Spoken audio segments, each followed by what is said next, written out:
Hi, നമ്മളിപ്പോൾ നിൽക്കുന്നത് ആനക്കുളം എന്നറിയപ്പെടുന്ന കേരളത്തിൻ്റെ ഒരു പ്രദേശത്താണ്. ആനകളെ വളരെ ക്ലോസ് ആയിട്ട് സേഫ് സോണിൽ കാണാൻ പറ്റുന്ന ഒരു പ്രദേശമാണിത്. ഈവനിങ്ങിലാണ് ആനകളുടെ സൈറ്റിംഗ് സാധാരണയായി കണ്ടുവരുന്നത്. അപ്പോൾ അതുകൊണ്ട് തന്നെ നമ്മൾ ആനകളെ പ്രതീക്ഷിച്ച് ഇവിടെ വെയിറ്റ് ചെയ്യുകയാണ്. ഒരു 5 മണിയോടുകൂടി ആനകളോട് എത്തും എന്നാണ് ഇവിടുന്ന് കിട്ടിയ ഒരു ലോക്കൽ ഇൻഫർമേഷൻ. അപ്പോൾ ഇതുവരെ ആനകളൊന്നും വന്നിട്ടില്ല. മഴ ചെറുതായിട്ട് ചാറി തുടങ്ങുന്നുണ്ട്. അപ്പം എന്തായാലും നമ്മൾ വെയിറ്റ് ചെയ്യുകയാണ്. ആനകൾ ഏത് നിമിഷവും എത്താം. മിണ്ടാതെ ക്ഷമയോടെ വെയിറ്റ് ചെയ്യുക എന്നതാണ് ഇനി അടുത്ത ലക്ഷ്യം. അപ്പം മറ്റൊരു കാര്യം കൂടെ എടുത്തു പറയാൻ ആഗ്രഹിക്കുന്നത്, ഞാനിന്ന് കൂടുതൽ പ്രാധാന്യം കൊടുക്കുന്നത് വീഡിയോഗ്രാഫിക്കാണ്.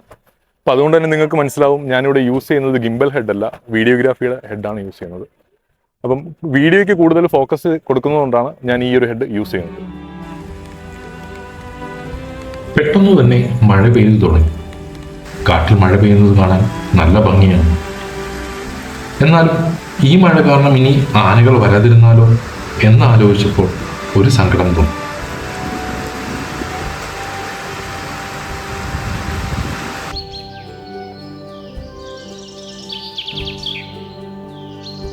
അങ്ങനെ മഴ മാറി, മാനം തെളിഞ്ഞു.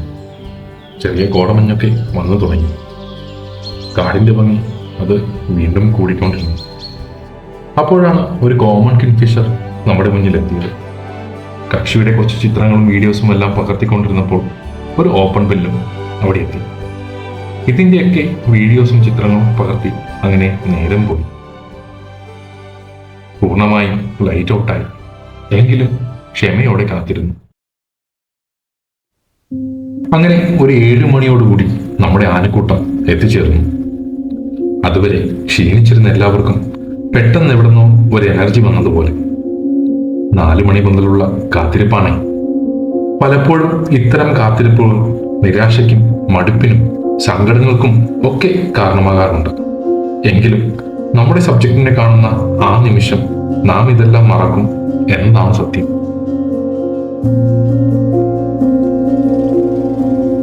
കാട്ടിൽ വെള്ളമില്ലാത്തത് കൊണ്ടല്ല ആനക്കൂട്ടങ്ങൾ ഇവിടെ വന്ന് സ്ഥിരമായി വെള്ളം കുടിക്കുന്നത്.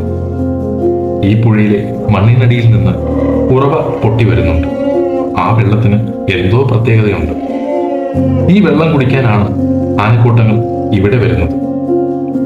ഈ വെള്ളം കുടിക്കുന്നത് വഴി ഇവയ്ക്ക് എന്തോ മത്താകാറുണ്ട് എന്നാണ് പറയപ്പെടുന്നത്.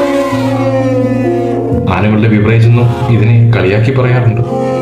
പല പല ആനക്കൂട്ടങ്ങളാണ് ഓരോ ദിവസവും ഇവിടെ വരുന്നത്. ഒരു ദിവസം തന്നെ 100-ലധികം ആനകൾ വന്ന ചരിത്രവും ഇവിടെയുണ്ട്. എന്തായാലും ആനകൾ വയറു നിറയെ വെള്ളം കുടിച്ചു. നമുക്ക് ആവശ്യമായ വീഡിയോസും ചിത്രങ്ങളും ഒക്കെ ലഭിക്കുകയും ചെയ്തു.